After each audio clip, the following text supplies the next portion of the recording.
한 주 동안 시장의 시그널 어떻게 좀 바뀌었는지 알려주세요. 네, 이번 주 들어와서 사실 국내 증시가 상대적으로 약합니다. 어제 같은 경우도 아시아 증시는 전반적으로 상승하는 모습이었는데, 이제 국내 증시는 뭐 하락이 그렇게 세다라고는 할 수 없겠지만, 그래도 하락 조정이 나타났다 되죠. 특히나 이제 연휴 기간 동안 이때를 좀 생각을 해봐야 되는데, 미증시 같은 경우는 금요일과 그리고 월요일날 이틀 동안 2% 이상의 상승을 보였음에도 불구하고 국내 증시 같은 경우는 그 부분이 나타나지 못했다 되죠. 수급적인 부분에서도 뭐 다 이유가 있다가 될 수 있는데 현재 위치 자체가 시장에서 추가적인 어떤 모멘텀 이벤트가 없는 그런 구간이고 또 어닝시도 거의 다 끝났고요. 그러다 보니까 이제 시장에서 모멘텀이 없는 상태에서 숨고르기 이제 매분수하는 과정에 들어간다 이렇게 보셔야 될 것 같은데 S&P 지수 제가 미증시 한번 보도록 하겠습니다. S&P 지수를 보게 되면은 이제 그동안 반등을 많이 했습니다. 그래서 S&P 같은 경우는 이제 연초 대비해서는 뭐 23%대까지 하락을 했었다가 그리고 최근 들어서는 16%까지 넘는 상승을 보여줬으니까 어떻게 보면 반등을 굉장히 많이 했다가 됩니다. 그래서 S&P가 앞전에 1월달과 3월달 그리고 5월달 저점이었던 라인대 이 가격대를 돌파해 줬기 때문에 그래서 시장에서는 이제 하락폭이 50% 이상 올라온 상태가 되는 거고 그래서 시장에서는 이제 추가적인 하락보다는 반등 쪽에도 무게를 많이 실어주고 경기 침체에 대한 우려 이 부분도 많이 완화시킨 상태이지만 여기서 하나 더 가기 위해서는 추가적인 모멘텀이 있어야 되는데 그 모멘텀이 현재는 없는 구간입니다.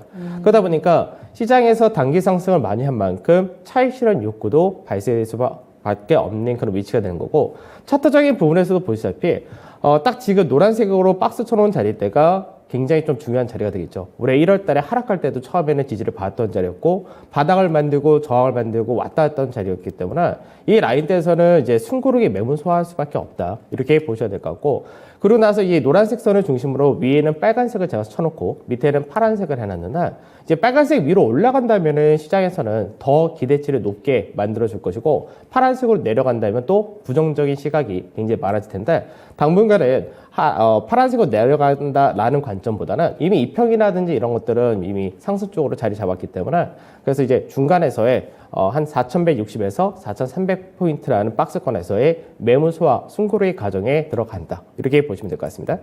이거는 뭐 나스닥도 마찬가지죠. 그래서 사실 이제 나스닥이 이제 이런 얘기를 했었습니다. 나스닥이 저점 대비해서 23%까지 올라왔거든요. 그러다 보니까 시장에서 보통 우리가 뭐 하락장이다 얘기할 때 20% 하락하면 하락장이다. 또는 바닥에서 20% 이상 올라가면은 강세장이다. 이렇게 얘기했는데 그렇게 봤을 때는 지금 강세장이냐 이렇게도 볼 수 있는 그런 케이스가 되기도 합니다. 그러다 보니까 시장에서 지금 현재는 계속해서 말들이 많이 나오는 거죠. 강세장이 들어왔다. 또는 아니다. 아직은 팔아야 된다. 이런 얘기도 하고 있는데 거의 비슷합니다. 그래서 아까는 S&P 지수를 볼 때와 나스닥 볼 때도 거의 위치가 동일하고 거의 똑같이 딱 중간이다라고 할 수 있는 그런 위치이기 때문에 마찬가지로 나스닥도 이제 12,570에서 13,240이라는 이 라인대에서 숨고르기 조정을 해줘야 된다는 거죠.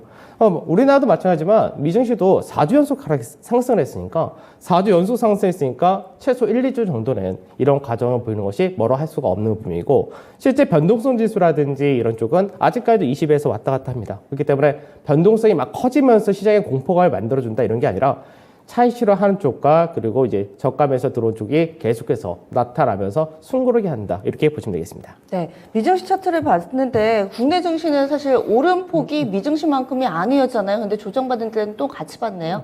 그 부분은 어쩔 수 없겠죠. 그러니까 이제 아무래도 이제 미증시 같은 경우가 탄력이 좀 더 좋을 수밖에 없는 게 이제 현재 미국에 투자한 사람들 입장에서는 달러 강세니까 아무래도 그런 부분에서 좀 더 메리트가 높을 수밖에 없을 것이고 그리고 사실 미증시가 올라가는 것도 약간 업종별 종목별 차이는 있습니다. 최근 들어서 미증시에서의 강세가 좀 더 두드러진다는 쪽은 우리가 알고 있는 아주 대표적인 시총 최상위 종목들 애플이라든지 테슬라라든지 뭐 마이크로소프트라든지 이런 쪽은 굉장히 안정적입니다. 오히려 애플 같은 경우는 올해 고가 대비 하락폭이 얼마 되지가 않습니다. 그 정도로 이제 시장에서 아직까지 불안한 심리도 있고 긍정적인 심리도 있다 보니까 시장에서는 가장 안전하다 싶은 대표주 이쪽으로 오히려 미증시는 강세에 뛰는데 이 부분이 아무래도 미 증시 자체는 좀 더 높이는 그런 효과를 보여준다는 되는 거고 국내 같은 경우는 그 역할을 삼성전자 해주면 좋은데 현재 삼성전자는 그 역할을 못 해주다 보니까 탄력적인 부분에서는 국내 증시가 더 약할 수밖에 없다 이렇게 보셔야 될 것 같습니다. 그래서 이제 국내 증시 같은 경우도 사실 뭐 4주 연속 하락한 건 또 거의 비슷합니다. 그래서 뭐 처음에는 아무래도 낙폭이 컸었으니까 반등폭이 좀 더 나왔다가 그 과정이 계속해서 이어지다가 지난주까지 강세를 보여줬었는데 이제 이번 주 들어와서부터는 좀 약세 뛴다 정도 이렇게 보시면 될 것 같고, 그리고 국내 증시의 특징 중에 하나는 이제 반등이 나올 때 좀 약하기도 했지만 또 어떻게 보면은 종목별 업종별 차별화가 되면서 계속해서 올라갔거든요. 그러다 보니까 전체적인 큰 조정이 떨어진다라기보다는 조정을 받는다 하더라도 역시 마찬가지로 업종별 종목별로 조정을 받는 형태가 되기 때문에 어떻게 보면 이제 종목 싸움이다 이렇게 볼 수도 있을 것 같습니다. 그래서 수급적인 부분을 봤을 때는 사실 국내 증시의 반등을 만들어준 주체는 외국인이었습니다. 이제 외국인이 뭐 화요일과 그리고 수요일 이틀 동안 역시 사주긴 했습니다. 차이는 뭐냐면은 지금 현재 외국인들의 매수가 좀 둔화가 되어 있습니다. 그러니까 앞전에는 하루에 매수를 할 때 장중에 매수를 하고 뭐 종가 무렵에도 매수가 들어왔었는데 이제 화요일과 수요일 이틀 동안에는 결국은 순매수지만 장중에는 약간 매도가 나오다가 종가 무렵에 비차익으로 매수가 들어온 케이스이기 때문에 장중 기간에서의 매도세를 이기지 못했다 이렇게 보셔야 되는 거고, 기간에서가 지금 현재는 차익 실현이 좀 적극적이다라고 보셔야 될 것 같습니다. 그러다 보니까 기관과 개인들이 계속해서 매도를 좀 하는 그런 케이스 좀 보여주고 있고, 그래서 기관에서가 이 차익 실현이 발생한다는 부분을 잘 생각하셔야 되는데, 차익을 하려면 많이 올라간 종목을 차익 실현을 하겠죠. 그러다 보니까 최근 들어서 이슈라든지 여러 가지 실적이라든지 모멘텀을 가지고 많이 올라간 쪽일수록 차익 실현 욕구가 좀 더 강하다 이렇게 보시면 될 것 같습니다. 그래서 이제 또 국내 증시도 마찬가지 비슷하기도 한데, 물론 미증시보다 약하지만 현재 거래소 종합주가 지수 봤을 때는 2550포인트 근처, 2545포인트까지를 고가를 만들고 내려온 그런 케이스인데, 이 라인대가 뭐 앞전에 지지를 받던 자리였기 때문에 저항을 받는다도 되지만, 또 하나는 올해의 하락 추세 라인대에 딱 저항을 받았다 정도 보시면 될 것 같습니다. 그래서 나중에 숨고르기 조정을 거친 다음에 나중에 넘어갈 때는 오히려 시장에서 더 위쪽으로 기대를 갈 수 있는데, 우선은 지금 현재는 수급적인 부분이 조금 약해졌기 때문에 숨고르기가 필요하다 정도로 생각하시면 될 것 같습니다. 네. 그런데 8월 들어서 좀 수급이 달라지나 싶었는데 근래 들어서 외국인이 약간 좀 주춤주춤되는 모습도 보이고 있던데 뭐 특별한 이유가 있나요? 우선은 이제 지난주까지는 사실 그렇게 뭐 수급이 약하다까지는 아니었는데, 이제 우리나라 이제 휴일이 있었던 월요일 날 이때가 이제 중국에서 경제지표 발표가 많았습니다. 그러니까 우리가 보통 중국에서 경제지표를 많이 볼 때 구매자 관리 지수를 많이 보는데, 그 외적으로 이제 실질적인 경제지표다라고 하는 것들이 뭐 산업생산이라든지 소매 판매 그리고 고정자산 투자 이런 것들 주로 얘기하는데, 이 부분이 전월 대비해서도 마찬가지고 컨센서스 대비해서도 다 안 좋게 나왔습니다. 그래서 약하게 나오다 보니까 이제 중국에서 이제 이날 특히 지준율 인하까지 했는데, 앞전에는 시장에서 중국이 지준율 인하를 하게 되면 부양치가 썼다 이런 식으로 다시 받아들였었는데, 이번 같은 경우는 경제지표가 부진한 걸 발표하면서 동시에 지준율 인하를 발표하다 보니까 시장에서는 중국이 경기가 둔화되는 것을 우려한다는 식으로 더 확대 해석을 했다 이렇게도 볼 수 있는데, 그러다 보니까 위안화도 약세를 좀 띄었고요. 국내 원달러 환율도 지난주까지는 1300에서 왔다 갔다 하다가 오히려 올라가는 그런 흐름을 보여주다 보니까 이 부분이 환율적인 측면에서는 외국인의 매수가 좀 약해지는 모습을 보여줬다 되겠죠. 그래서 아무래도 중국에서 실물 경제지표 약화된 부분이 국내에도 앞전에 증시는 같이 따라가지는 않았지만 이제 국내 경기적인 부분에서는 중국에 대한 우리나라의 수출 비중이 워낙 높다 보니까 그 영향도 일부는 있을 수 있다 이렇게 보시면 될 것 같습니다. 네. 그래서 이 외국인 수급과 관련해서 중국 쪽의 경제지표 우리가 쉬는 동안에 이런 일이 있었습니다. 다시 한번 좀 체크를 해주셨고요. 시장의 변수 요인 가운데서 뭔가 증시는 바닥을 다지고 안정적인 모습을 나타내는 것 같은데 원달러 환율은 쉽게 1,300원 선을 내주지를 않더라고요. 한 차례 좀 밀려 내려갔다가 다시금 상회하는 흐름이 유지되고 있던데 환율은 이 정도 수준에서 그냥 안정화가 되는 건가요? 저는 개인적으로 환율은 이제 1,300원을 겨우 깨긴 깰 것이다라고 보고 있는데, 지금 현재는 미국의 물가지수가 그게 가파르게 떨어지지 않고 있는 상태다가 우선 첫 번째고, 그러다 보니까 미국 입장에서는 달러 강세를 계속해서 유지를 하려고 하는 그런 정책을 좀 필수밖에 없다고 보셔야 될 것 같습니다.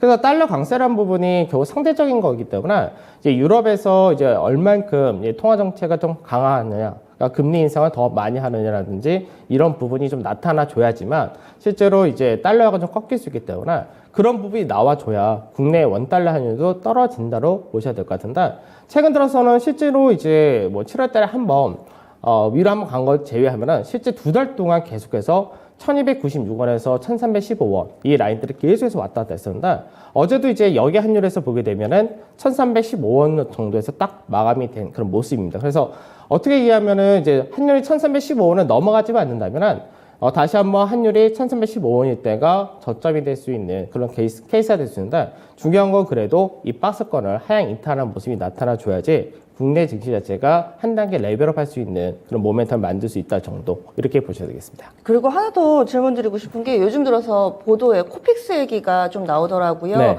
그래서 코픽스가 0.52%포인트 전월 대비 올랐다라고 하는데 와닿지가 않아서 기사들을 좀 찾아보면은 이 집계한 이후로 상승폭이 가장 컸다. 한 달 만에 그만큼 가파르게 올랐다라는 이야기겠죠. 그래서 주택담보대출이나 이런 거 하신 분들은 상당히 우려할 만한 그런 내용이긴 한데 이것도 주식시장에 좀 영향이 있나요? 아무래도 이제 코피스가 주식담보대출이니까 그게 지금 보게 되면은 실제로 신규로 이제 대출을 받으신 분들이 굉장히 많이 높아졌고 기존에 있으셨던 분들은 그게 높지는 않습니다. 다만 차이가 뭐냐면 앞전에는 새 정부가 출범할 때 은행권에서 이 부분을 자율적으로 좀 낮추겠다라는 부분도 없지 않아 있었는데 이제 좀 시간이 지나면서 이게 다시금 정상적으로 받으려고 한다는 거죠. 그러다 보니까 대출 금리가 높아지게 되면은 아무래도 대출 이자라든지 이런 것들이 많이 나가니까 소비가 좀 둔화될 수 있다. 이런 부분을 가지고는 있고요. 그리고 반대로 얘기하면 또 은행 같은 경우는 이자의 순이익 마진이 더 높아지기 때문에 은행 같은 경우 오히려 더 좋은 케이스가 되기도 합니다. 아, 그렇군요. 그러면은요, 오늘 이야기로 넘어가겠습니다. 오늘장 투자자분들이 놓쳐서는 안 될 시간은 어떤 게 있을까요? 우선은 시장에서 지금 현재는 뭐 쉽게 생각하시는 게 좋을 것 같은데 시장이 단기간에 4주 동안 10% 가까이 올랐으면은 쉬는 것도 당연하다라는 생각 좀 하셔야 될 것 같습니다. 이게 시장에서 그동안 이제 앞전에도 그 얘기 들었는데 굉장히 비관론이 있고 긍정론이 있다 했을 때 비관론이 많으면 사람들은 사실 매수를 망설이게 되고 좀 기다리게 될 수밖에 없죠. 근데 이제 그 부분이 주가가 올라가다 보니까 어느샌가 조바심을 낼 수밖에 없게끔 되시는데 지금 같은 경우는 시장에서 크게 조정을 받는다 이런 것도 아니기 때문에 숨고르기 조정받을 때 오히려 눌림으로 접근하시는 전략을 쓰시는 게 좋다 이렇게 말씀드리고 급하게 움직일 필요가 없다는 얘기로 받아들이시면 될 것 같습니다.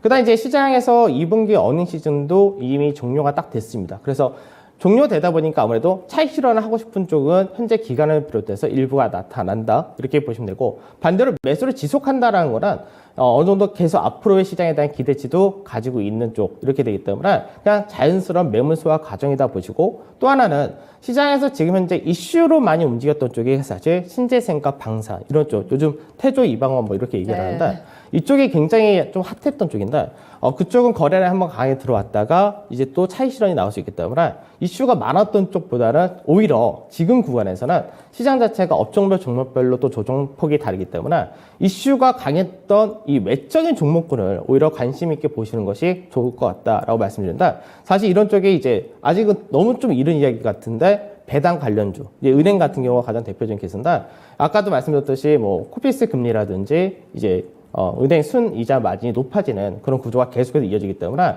오히려 배당 관련된 은행이나 증권 쪽으로 좀 관심을 가시는 게 좋을 것 같고요. 그리고 이제 조정 자체가 좀 강하게 들어와서 반등 요즘 못하는 쪽이 사실 반도체, IT 장비주 이런 쪽인데 반도체 현물 가격을 보게 되면은 이제 거의 이제 떨어지는 폭 자체가 없습니다. 아직까지 반등은 안 나왔지만 떨어진 폭 자체가 거의 없다는 얘기는 이제 슬슬 현물 가격에서도 바닥을 다지려고 하는 그런 흐름이 있다고 생각해서 오히려 이런 쪽 좀 보시고요.